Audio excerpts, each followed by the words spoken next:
Game 7 on Sunday night. The U.S. has moved on in the Copa, and the Orioles entertaining the Toronto Blue Jays in a first-place battle.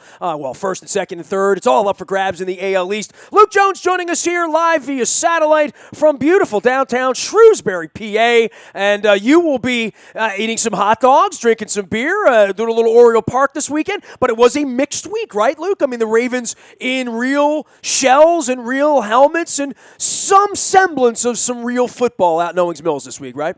Right, and just as you start to get into that routine, at least my routine of watching Ravens practices, well, they wrap up, and now they go away for the next 6 weeks. So it was our last really extensive look at the Ravens before they go into the slow part of the summer where they get a little bit of R&R.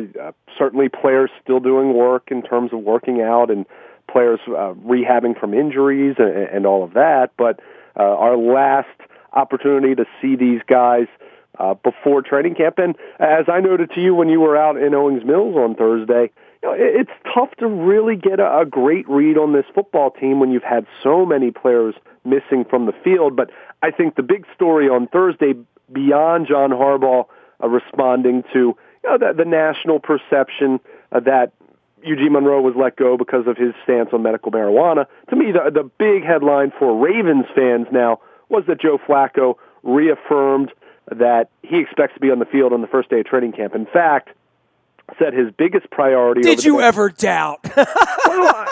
Look, I never doubted he'd be back for training camp, but there was question whether it was going to be the first day. Keep in mind, he's a little over 6 months removed from ACL surgery. Now, that timeline's not unprecedented. I mean, Carson Palmer, the year before, I think actually was back for mandatory minicamp. But my point is, Joe was so confident in where he is with the knee. He said his biggest priority over the next 5 to 6 weeks is to get his arm into shape because training camp is the most challenging period of the entire year, really, for a quarterback to get his arm into shape because you practice so extensively and you got to throw a lot. So that's really his biggest priority. He doesn't have any tentativeness now running, cutting. He's not limited in anything he's doing now. He'll continue to strengthen the knee. I mean, that's an ongoing process that will continue probably into the season. But overall, he made it very clear for all the uncertainty that they have with Steve Smith and Terrell Suggs and even Elvis Dumervil a little bit with the foot procedure. And Jimmy Smith said he expects to be ready for the start of camp. But with Flacco, of all those names, he appears to be the guy that was most adamant, most confident that he'll be out there first day come late July, and that's great news for a football team trying to bounce back from a lost season in 2015. I've had a long bromance with Joe Flacco, and I'm an admirer, and at some point I think there'll be a statue. I mean, maybe this is a good time on a breezy weekend with the Orioles in first place and the Ravens going goodbye to just talk about Joe a little bit, right? Because, oh, that Joe Flacco, he can't play, he ain't no good, he ain't never going to win no Super Bowl, and then he goes and wins a Super Bowl in a performance that's ridiculous. He comes back and is maligned. The team falls apart. They can't win. He comes back, makes the playoffs, does just enough everything except play cornerback up in 16 months ago. And then this year, team falls apart. He falls apart. He gets rolled up on by a backup tackle, right? And, what do you say? Don't know what you got till it's gone, I think is what Tom Kiefer and Cinderella once sang, right? Now it's, if you had to go see Ryan Mallett as you did this week, and if this team had to play with no Suggs, no Smith, no Mallett, none of these guys, they're probably 6-10 again, right? Probably. Yeah, and that's why it's so difficult to really have a great grasp on what this football team is going to look like until we see what Steve Smith looks like getting back on the field, until we see what Terrell Suggs looks like getting back on the field. But you certainly feel a lot better about their fortunes with a healthy Joe Flacco, and that's nothing against Ryan Mallett. I think he's a capable backup quarterback who has some ability, made some nice throws over the course of the week and over the course of the spring, and also did some head-scratching, mind-numbing things that you just wonder, what were you thinking there? It's kind of what you get from backup quarterbacks, quite frankly. But with Flacco, I think you're absolutely right. We've spent so much time, and not everyone, because he's appreciated by a lot of fans. I think a lot of times we tend to dwell on the vocal minority of critics. And look, that's not to say that Joe's perfect. He needs to play better than he did last year prior to the injury. That I absolutely think that. But and he would agree with you, by the way, or agree with me, by the way. But I think with Flacco, there is a tendency to try to dwell on what he isn't instead of praising what he is, and that's a darn good quarterback. Where he ranks, I don't care at this point. What he is our chance to win the Super Bowl this year or any other year, and when his leg gets rolled up on, we can't win the Super Bowl. So, these people who criticize his money and this, I mean, he could not be a better dude. I mean, of all the dudes I've met, he's my favorite all-time Baltimore athlete, and I don't like saliva all over it, but there is a day where he stands up at the end of training camp and holds his middle finger up and says, like Arnold Schwarzenegger, I'll be back, and here I come again. And, after it hurt and the money and this and that and my kids on my lap and doing crazy radio shows with Luke and Nestor in the offseason, I realized it was taken away from me, and I want to come back and win again. That's a good spot for him to be in. I mean, it was a good spot for Roethlisberger after his motorcycle accident. Certainly has been a good spot for Tom Brady after he had just as a horrific. I mean, look at where Carson Palmer is, right? So there's all these guys for Flacco, and the next time I get together with him, I'm sure I'll be talking about this stuff with him, but this is now his thing. Can he come back and win again? Peyton Manning came back and won a Super Bowl with his neck in a sling, right? I mean, with another team on the fourth try. So, there really is an amazing story unfolding, and Joe's only 30, right? Yeah, well, he's 31. I mean, he's should have plenty of good football ahead of him. And I don't really have, as far as the knee itself, I don't really have any concern about him from a physical standpoint. And let's face it, I mean, Joe's not a guy who is taking off and running in the way that Russell Wilson does or Cam Newton or even someone like Andy Dalton. I mean, he stands in the pocket for the most part.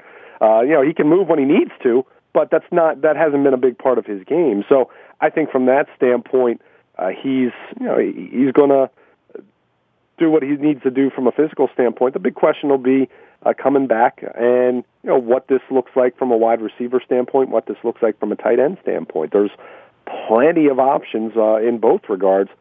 But how is this competition going to sort out? I think one factor, and I remember we talked about this at the Combine and talked to John Harbaugh about this, and he wholeheartedly agreed, was Mark Trestman coming back for, his first time at Flacco since Cam Cameron, where he has started consecutive seasons with the same offensive coordinator. Remember when there was continuity, right? Yeah, now, I'll say this. You have to like what you're seeing from Mark Trestman, and it was really difficult to evaluate his offense, his job as a coordinator last year when the personnel wasn't very good to begin with, and then the injuries piled up on top of that. So, the jury's still out as far as Mark Trestman as a coordinator here and whether it's a good fit, but you do like the continuity. You do like the fact that Joe even joked about this in April when all-season workouts started and meetings and what have you started, that he was already kind of bored sitting in the meetings because, well, he knew the offense. It wasn't anything drastic in terms of changes, just tweaks with Trestman in year two. So I think that's a big factor. But really, as has been the case, really since Super Bowl 47, and Anquan Bolden was let go, and Dennis Pitta got hurt and hasn't been able to stay on the field since then, unfortunately. Well, we felt like at the Super Bowl you were kind of onto something, right? With a young Torrey Smith, a young emerging Dennis Pitta, Ray Ryan. I mean, there was a lot to look at and say that's going to be around for a while. It's amazing how quickly that busted up, right? It's very fleeting, and it's the same story with a year ago at this time we were constantly mentioning how we never talked about the possibility of Joe Flacco getting hurt, but it can be very fleeting. No, I talked about it. I just felt like I didn't want to jinx it. And, right, well, but... and it was my fault. I mean, I did talk about it. I mean... I won't give you that much credit. Things happen. This had more to do with Eugene Monroe not being able to stay on the field and James Hurst not being able to do his job, even as a backup. But that aside, it does speak to how fleeting it can be. And this team, think about it in general. They win Super Bowl 47. They've missed the playoffs 2 out of the last 3 years. they needed help from the Kansas City Chiefs to make it 2 years ago. And I'm not saying that to be overly critical, but it just speaks to the level of success that they had in John Harbaugh's first 5 years and how difficult it can be to sustain that. And sometimes it's a few questionable decisions. Sometimes it's some bad luck.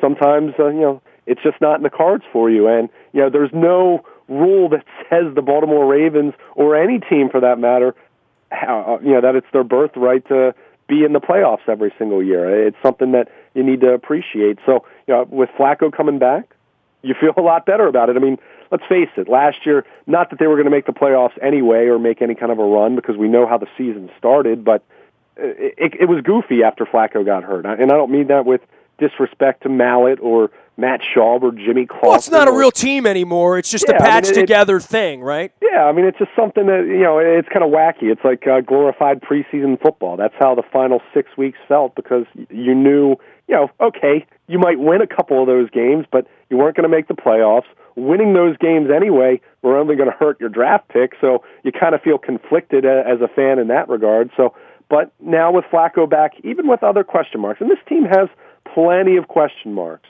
I think that for anyone to just assume that they're going to be 11-5 and 12 or 12-4 just because they're healthy, I think that's ambitious. I think a lot has to go well. I think you have to have some young players step forward and maybe provide a little more than you're projecting at this point for this team really to have the kind of season where you feel really excited about their chances in the AFC. Not saying they're not a playoff team, not saying they're not a contender, but I think a lot has to go well.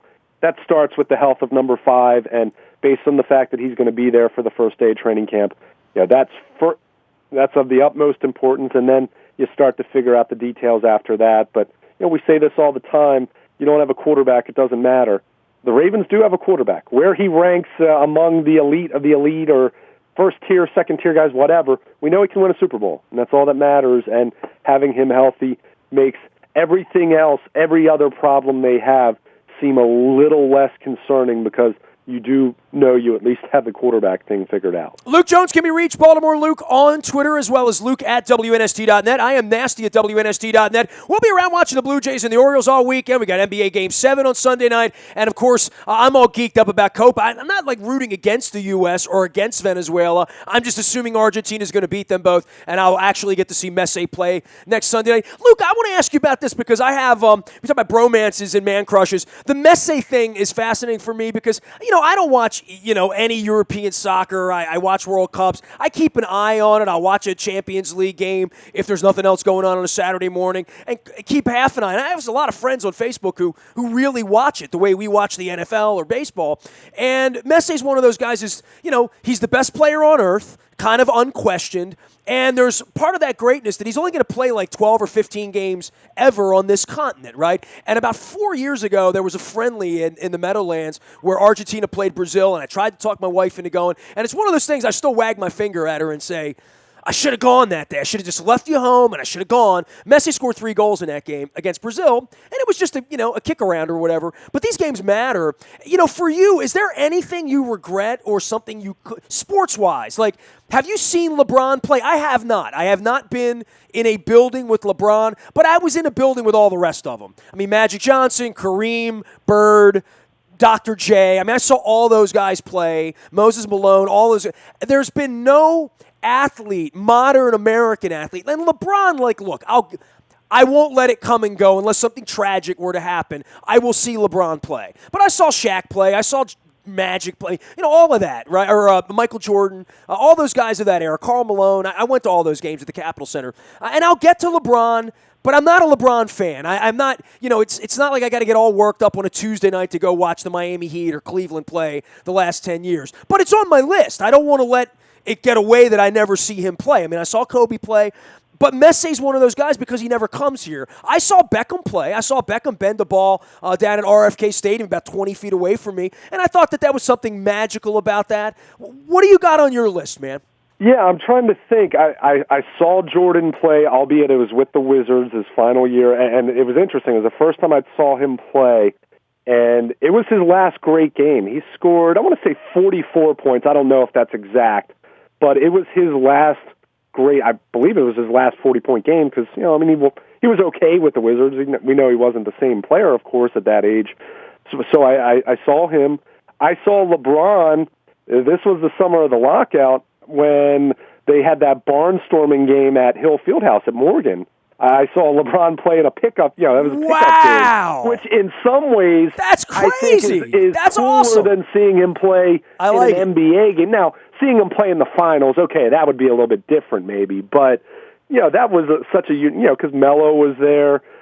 Chris Paul was there. I mean, that was a legitimate. I mean, Hill Fieldhouse was just mobbed. I mean, quite frankly, it was such a fire hazard. I mean, it was. I've never been at an event where it was such standing room only. Like sort of frightening. Yeah, I mean, if something, if there had been some kind of emergency where we would have had to evacuate, it would have been crazy. But it was a cool event, and I saw LeBron play there. I saw Jordan. I mean, I went out to Chicago for a Bullets playoff game, and I'm looking for the box score. I remember Jordan scored 55. I just found it.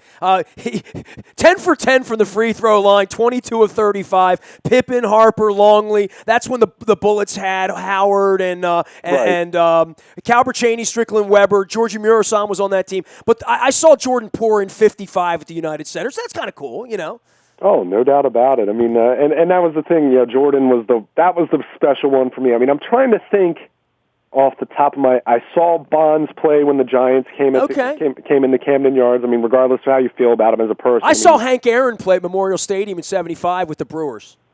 My dad took me out and said, I want you to see Hank Aaron play. That's a pretty good one. Yeah. I mean, literally, Hank Aaron played 2 seasons with the Brewers as a DH. Sure. And my dad, I remember where I sat. I sat about Section 38, upper deck. I remember my seats, and my dad bought me a little Brewers helmet that day from the vendor because I collected helmets when I was a kid. All but the Oakland A's because I really hated them, right? 73, 74. But, this Messe thing, it's important to me, right? I don't think I'm going to Moscow for the World Cup, although I'd love to, and I still might, and, life takes its turns, but my wife is my priority at this point, and hopefully 2 years from now, she's well enough. We went to Germany 10 years ago. I'm sharing some of those pictures.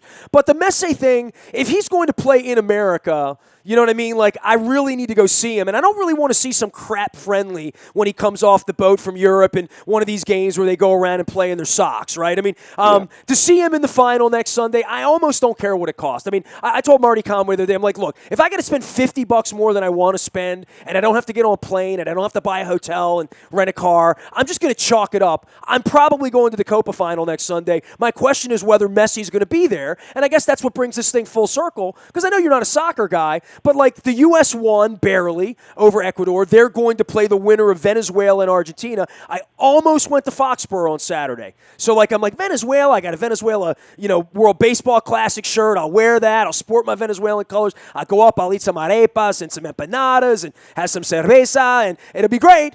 But I didn't do it, and then the flights got crazy, and Lord knows I'm not driving to Foxborough this weekend. So now I'm like, rooting against Venezuela, then probably I'm not rooting against the U.S. on two. Don't get crazy. But I'm just assuming Argentina's going to win 4-2 or 4-1 or 3-0 or whatever it's going to be. And I just want to see Messi play. So my out for missing Messi would be because the U.S. is in the game, right? So I'm probably not, if I buy a ticket for next Sunday and I go to the Copa final, either way, I'm either going to see the U.S. or Argentina play. So I'm a winner, right? I mean, I got 4 U.S. jerseys I could wear, and I'd be all geeked up about that. But so I'm kind of excited. I think I'm going to go to the Copa final next Sunday. And I haven't bought a ticket yet, and I got some people working on some things. But I just want to be a goofy fan and go park in the parking lot up there and see a big soccer game. What do you think of that? Yeah, that sounds like a good plan. I don't know if they mentioned it on the telecast of the Orioles on Thursday night, but the Orioles stayed at the same hotel in Boston as the Argentinian soccer team. So I think it was Joe Angel was in the same workout room as Messi. What? Yeah, I saw Joe Angel. I think he tweeted about it before the game, but said some of the players met some of the Messi and some of the Argentina players. So pretty wild there. But yeah, I mean that's anytime you have those.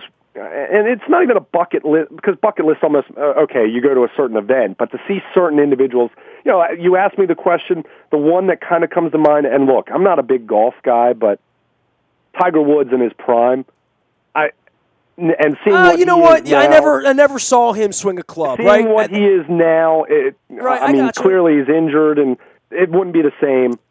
that's a regret of mine. Wow, I it didn't would think have been about cool that. to see him in some. And look, the Masters. I mean, I'm not even talking just to see him in any little tournament at the peak of his career, just because of the excitement level, just because my friends and I at age 18 were regularly watching majors because Tiger was the big thing. I mean, he was the big thing on the tail of Jordan's career coming to an end.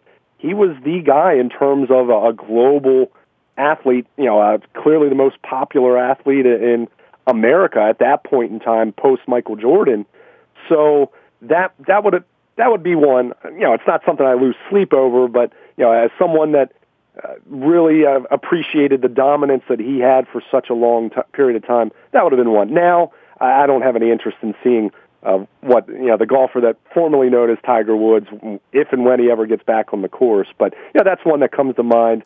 But as far as any others, I can't say there's too many that really strike me off the top of my head anyway. All right, NBA Finals, what do you got, man? Who you got? What's going on here? I find both of these teams to be pretty unlikable. I mean, I'm probably kind of rooting for Golden State just because I really don't like LeBron. But I do respect the fact that they've come back. And, it wasn't good to see Curry throwing his mouthpiece at kids in Cleveland. That wasn't a good look for the league, all the way around. But I think, it's the NBA. It's sort of like bad guy versus bad guy in the WWE most of the time for me with the NBA.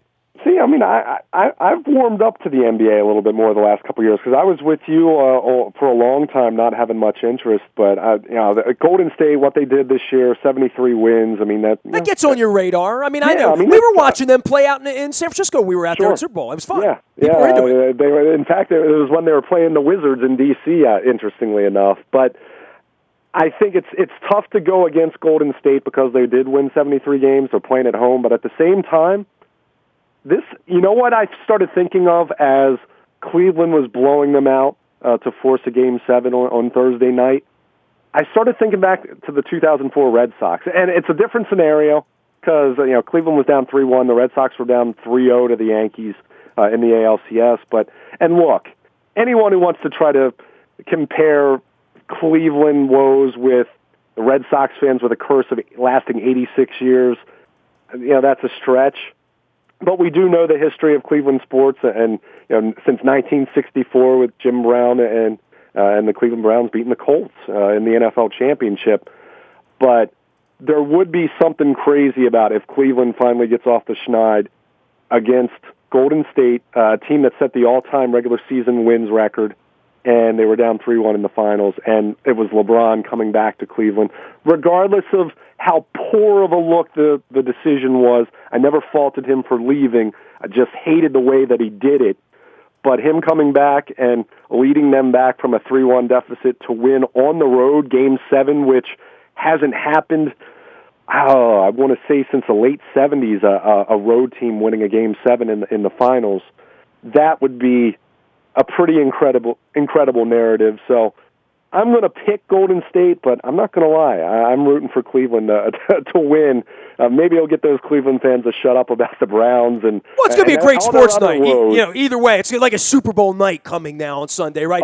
Kind of out of the blue, where 4 days ago we were like laughing, when's the parade in San Francisco? I mean, the series looked like a total joke after the first two games. There's no doubt about it. And really, after the first four, I mean, they won Game 3. I mean, God bless them. And then they got embarrassed in Game 4, and you're thinking, okay, are they going to win another game? Or are they going to make this even remotely interesting? And you have to say this, all the pressure's on Golden State now. As much as there will be pressure on LeBron because of that narrative in Cleveland, from a wider spectrum, there's way more pressure on Golden State now because, they're supposed to win. They come back from a 3-1 deficit against OKC. It's looking like they're going to roll in the finals. 73 wins, all the talk about whether they're better than the 95-96 Bulls, all of that, which, all that's, that was a relevant conversation. And now they're talking about potentially blowing a 3-1 lead against an inferior team. Now, LeBron James, and, I think he's made a pretty darn good argument, like him or not, what he's done during the finals, I think he's staked a pretty good claim, regardless of what Steph Curry did this year. You make a pretty good argument that LeBron's still the best player after this performance in the finals, but all the pressure is on Golden State and they're playing an inferior team. They are a much better team than the Cleveland Cavaliers, but the Cleveland Cavaliers have had by far the best player in this series and might be able to pull it off, and it's going to be fun to watch on Sunday night. That much is certain. And I'm not a huge NBA fan, but it's been pretty captivating. Despite the fact that these games haven't been that close, it's just been really interesting to see it go back and forth the way it has. Each team kind of throwing a haymaker on any given night. All right, well, Luke can be found, Baltimore Luke, on Twitter, as well as Luke at WNST.net. We got Orioles, we got Game 7, we got some Copa action. Football's now like sort of on the down low for a couple of weeks, and I know you're ready to focus on some Oriole baseball, right? No doubt about it. Orioles come home. They played very well at home all year long, and we'll see how this plays out. The home series against Toronto, and then going on their one-game road trip to Arlington. I'd like to try to get a series win before you go and do that, because hard to like their chances traveling, coming in for one game and coming out. That's not exactly an easy schedule to deal with. So take 2 out of 3 from the Blue Jays, and then whatever happens on Monday, who cares? All right. As long as they're in the race, They are. Yeah, I don't expect this to have a happy ending. I don't expect them to win the World Series. But they might, And with any team, you should never expect any team. You shouldn't expect the Ravens to win the Super Bowl. I mean, that doesn't mean they shouldn't make the playoffs. I expect that on Labor Day they're going to be playing relevant games. That when the Orioles, when the Ravens begin to play, the Orioles will still be very much in question. They'll be 3 games up or 3 games back or somewhere in the middle or a chance for a walk. That's all we could ask for, right? I would be quite surprised at this point. And I picked them to go 80 and 82, so I can't say that I expected them to be in first place. But at this point, based on a body of work that's over 60 games now, the body of work suggests that they're going to be in it. And if they're not even in it money at that to point, be in it, right? Literally. I'm going to be surprised, yeah. Yeah, you would not bet a nickel against it, right? I mean, I wouldn't. I mean, you'd have to give me long odds. You'd have to give me 5-1 to think on September 10th they're not going to be relevant, Like, there's very little chance of that happening at this point, which is cool. Now, how relevant they are is up to them, right? Sure. I mean, barring catastrophic injuries, and I don't even want to suggest what those could be, I'd be surprised if they're not at least in the hunt. Doesn't mean they'll be in first place, but be surprised if they're not in the hunt, because they've just played too well over the first 2.5 months overall to think that kind of a collapse is coming.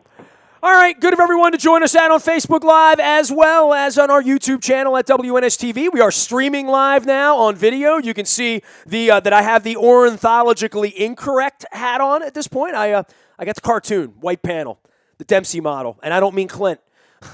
You can find me out in the Bayou Toyota Audio Vault 24 hours a day from anywhere in the world on your mobile device. Download the TuneIn Radio app and, of course, our WNST tech service there all weekend long. That's powered up by Coons Ford at Security Boulevard. And the morning newspaper at 7 a.m. It hits your email inbox.